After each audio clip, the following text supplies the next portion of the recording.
Bubunutin na natin yung miracle fruit dahil malalaki na siya. Wala naman mapagtaniman na dito sa amin kasi puro bato na. Ipamimigay ko na lang sa kapitbahay para pag sakali na mamunga, doon na lang ako sa kanila hihingi ng bunga. Ayan tayo. Ano na kaya ito? Siguro mahirap ng bunutin. Kasi malalaki na.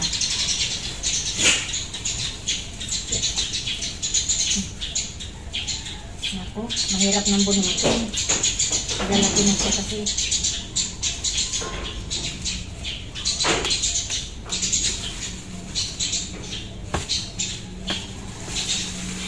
Ayan, nabunot natin yung isa.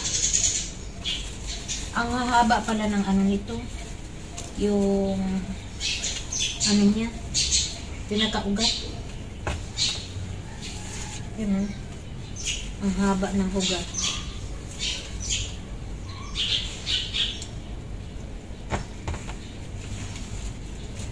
Haba ng ugat.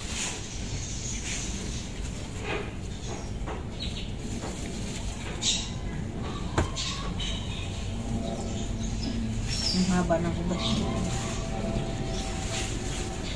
Dadalhin natin to doon sa mga kapitbahay. Ating itatanim. Yan. Lalaki na oh. Tara mga kalula. Itatanim na natin itong miracle fruit. Tayo ay magtatanim na. Maganda yung atin itatanim ay napapakinabangan. Ito katulad nitong miracle fruit na ito. Ito ay ano, gamot. Gamot ito sa mga cancer. Ayan. Yung bunga nito ay nilalaga. Hindi mo na kailangan ng tubig. Ayan, katulad nitong ano, langka namin na napakadami ng bunga. Maraming nakikinabang. Maraming nanghihingi na kapitbahay o kaibigan. Kaya ang atin dapat itatanim sa ating paligid ay napapakinabangan. Hindi lang basta halaman, kundi napapakinabangan. Katulad nito. Ayan. Napakadaming bunga ng langka kasi hindi maramot ang may-ari.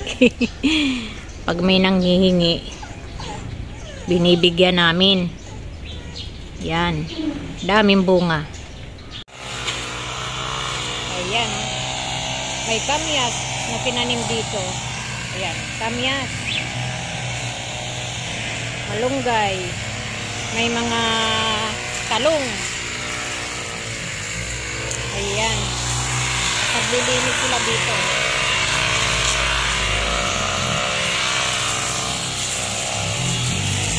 Kaso lang ano no? Mabilis kumano yung damo. Lagyan natin to. Dapat lagyan din natin ng ano yung tawag nito. Yung ganon. Paano yung tinanim ko doon? Ano eh? Dinagana nila.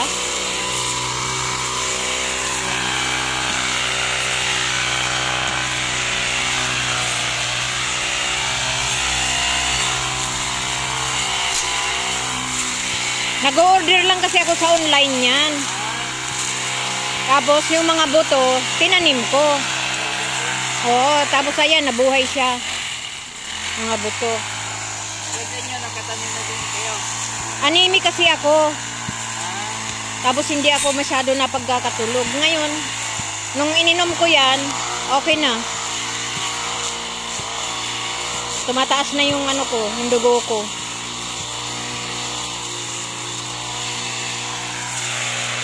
Ano ba yan mga tinanim na yan nakahuni?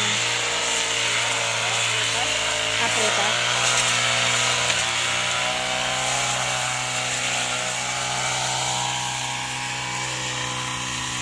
Di ba kulang pa yung lalim niya? Adobe dito, ma'am.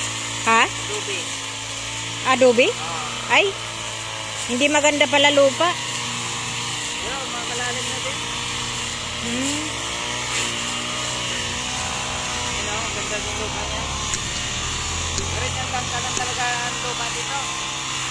May ano talaga siya, adobe? Yung may-ari nito, nasaan na? Yung may-ari nitong lupa na ito. Wala, sa opisina to. Ha? Sa opisina. Opisina may-ari nito. Ah, ganun. Opisina? Ah. Sa ano, buwan.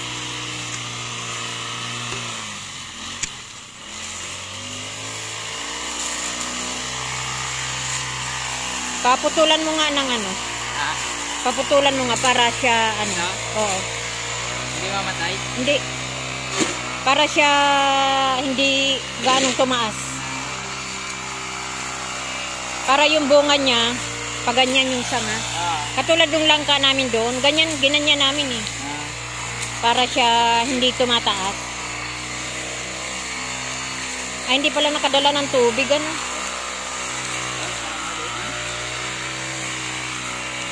Bukal, didiligan ko din to. Oo, kasi bagbagong tanim, kailangan talaga diligan. Kukuha ka dyan sa ano. Oo.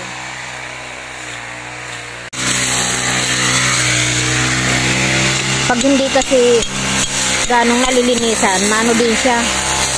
Hindi kagad tumutubo. Kailangan malinis.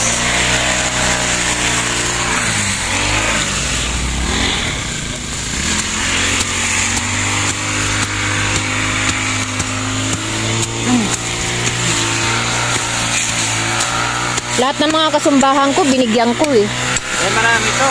Oo. Kaso lang, yung iba, tumubo. Hindi ba hindi? Ano sa amin, puro bato na kasi. Kaya hindi na ako nakakapagtanim.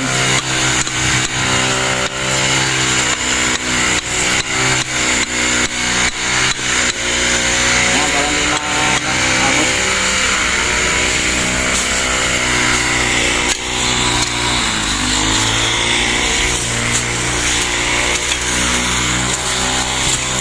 Pag nagsumba ako, magdadala ako ng tubig. Ah. Pero kailangan madiligan bukas yan. Ah. Diligan ko din to. Dadaanan. Eh ano lang kami dyan eh. Huwebes lang at saka Martes. Pero summer. Sa inyo mayroon pa kayong lupa na mapagtaniman? Meron? Ah, Kaya magtatanim ko yan doon. maraming makikinabang yan. Wag. Matutuwa sila. Di ba yung bunga niyan ay parang nyug, laki? Sige Ramil, padamihin natin yan dito. Maraming kukuha dyan. Ayan, ang palaya. Patay sili. Walang sili sa bahay. Namatay na yung sili. Ayan. Yan yung ano, si Ramil na pinagtanim ko ng ay kuya. Buti wala kayong na-encounter na ahas pag nagtatabas kayo dyan.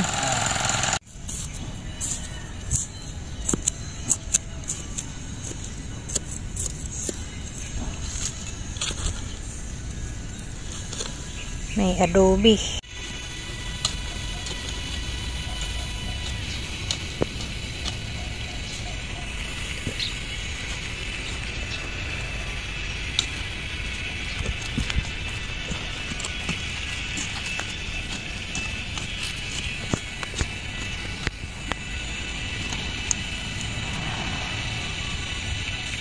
Miracle fruit ito mga kalula. Tayo ay magtatanim ng miracle fruit para pag namunga ito marami ang makikinabang mga kalula. Ating putulan sa dulo para ano yan, pag nagsisanga na marami siyang sanga. Saka hindi siya ano matayog. Pag bagong tanim mga kalula ating tiligan kasi yan lang talaga yung pagkain.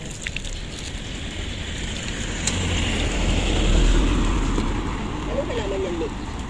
Miracle fruit.